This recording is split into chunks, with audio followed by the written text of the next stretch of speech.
Actually, I can honestly tell you that it's been since day one. Um, Day one, here at St. Joseph, we go to a faculty meeting. Faculty meeting is very kind, very generous. They welcome me in. They offer their services if I need anything from them. We get out of the faculty meeting. I go to my classes, and my 8th graders, which are now my seniors, proud to say, they're all there just waiting anxiously to see what the new history teacher is going to say, going to do. And that was awesome. And the whole year was wonderful. They welcomed me. They actually made it so much easier for me to adjust to being a teacher here at St. Joseph. And then, again, wonderful kids, and every day, I won't ever feel more welcome than coming here and saying good morning to them, and them giving me a smile back and saying, good morning, Mr. Sandoval, Mr. Sandy, Coach, all the different names that the kids address me by. So, how do I feel welcome?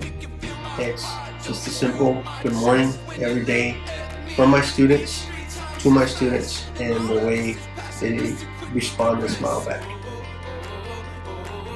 When we arrived here, we didn't know many people, and one day after Mass, Father Ricardo at St. Mary's has said some welcome words to all the community from Tampico, that he knew that we were here because of the violence in our town. He asked us to stand up, and everyone clapped. And then after Mass, a lot of people came over where we were, and they introduced themselves to us, and they offered us their help, and so we felt really welcome. Well, ever since my brothers and sisters had been going to St. Joe, I'd kind of known the system of St. Joe, and I expected to be pretty welcomed, but it was just great when I had gotten there because I didn't really know, but the people were great, the teachers really helped, and a lot of the committees at St. Joe, like Ctm and the retreats that they do, really helped to let me know my other classmates. I felt welcomed into the St. Joe community because of the St. Joe football team. Coming in as a freshman, I never felt discouraged. I always felt like everyone on the team liked me, and I was welcomed with open arms onto the team. And I made a lot of friends, and it all turned out really good. One of the many ways that I felt welcome at St. Joe is with Fernando, the trainer. I go there a lot with him, and he's a really cool person. He's very funny. He makes me laugh a lot. And I also like the people that are in the field house with him. Like Judith, like she always like says hi to me. Also the trainer, like Desi, like always like messes with me, but like I know that she's like kidding around. Kai sometimes is in there because he gets shin splints. So like we'll have like a talk, and then like Sean is always in there, and he always like says like the funniest jokes, and like we just like burst into laughter. What I do is that I try to make people feel the way I feel when I feel welcome. I try to, this feeling for me is a feeling of importance, a feeling of acceptance, and it's a warm feeling. It's similar to the warm feeling that I feel when I'm with my immediate family. I try to create an environment, one that inspires people to open up and feel comfortable when they're around me. I have always considered myself a very social person, not socially awkward, but quite the opposite. But when I came to Brownsville, I felt very scared. I knew that I was a welcoming person, but I didn't know how the people were going to welcome me. So I was coming from Mexico. I was entering a completely different country with similar people, but completely different lifestyles. And I didn't know what was going to happen. But Fortunately, I didn't have to worry about a thing because they made me feel at home. And right away, I decided that I wanted to give back to those people that accepted the new girl into their lives. And I decided that there was no better way to do it than by following their example. I realized that I did not join just any family. I joined a Marist family, and that's what helped me discover that I became a spirit-filled member of family and community, because I know that that spirit grows every time that I welcome someone new into my life. And I hope that that spirit is a spirit that I built, am building, and will continue to build to the rest of the people that I welcome into my life. But as I started to think of how I was a spirit-filled member of family community, or what it meant to me, it clicked that I hadn't thought about it because it's just something that comes natural to me. It's something that's been like engraved in my being since I was little. St. Joe just showed me that it was really easy. All the teachers were super just like approachable.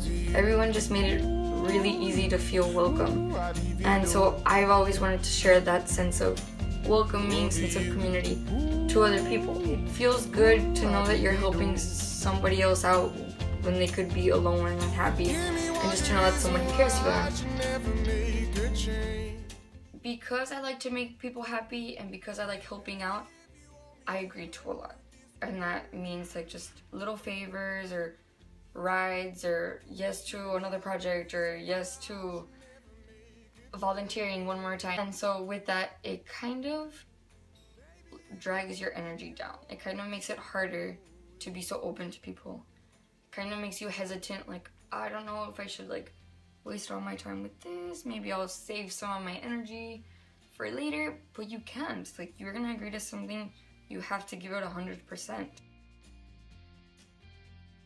To make sure that I'm giving my 100% to everything I'm doing, I wake up and I'm like, thank you for another chance of giving it my all. Because I know I'm lucky to be here another day, so why not take advantage of, thank you for the gift of being here another day, let me gift myself to other people. I want to make sure people can be like, oh, I know I can lean on Maria because she is a spirit-filled member of the family. Hola, ¿cómo estás? Hola, ¿cómo se vaya bien, Nina? ¿Cómo te llamas? Eres Rebecca. And so when I first went to St. Joe, I know that being on the football team is what really made me feel like I was a spirit-filled member of family and community, because I wanted to interact with every single one on my team. I remember seeing some people feel like they weren't good enough, or they didn't really play that much, and so then they felt like they weren't good enough.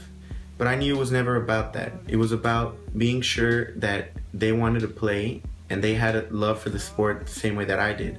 And in that sense, I knew we had a belonging together. And from 7th grade all the way up to now, I realized that people need someone there for them. People need someone to be enthusiastic for them. People need someone to lean on. And I love being that for someone. Being a spirit-filled member of family and community, I've come to see that sometimes people are going to try to shut down what you're trying to accomplish.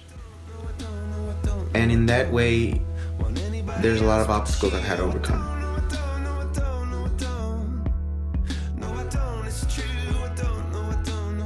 It's difficult to be so enthusiastic when people want to shut you down, or when people tell you that you're just being annoying or too demanding. But in essence, you know that in the long run, you're going to affect them. And the best way I can overcome those obstacles is by showing them what it all will come down to. It's about knowing that at the end of the day, I'm gonna be a better person because of what I'm doing. And I know that if I can help someone else realize that at the end of the day, they're becoming a better person, then I feel happy and accomplished. Now that we have an idea of what it means to be a spirit-filled member of family and community, we will take this message and spread it to others while teaching them to do the same. As we depart from St. Joe, we will continue to live out our message as a Marist student that will welcome all those around us. In the end, the goal is for nobody to stand alone.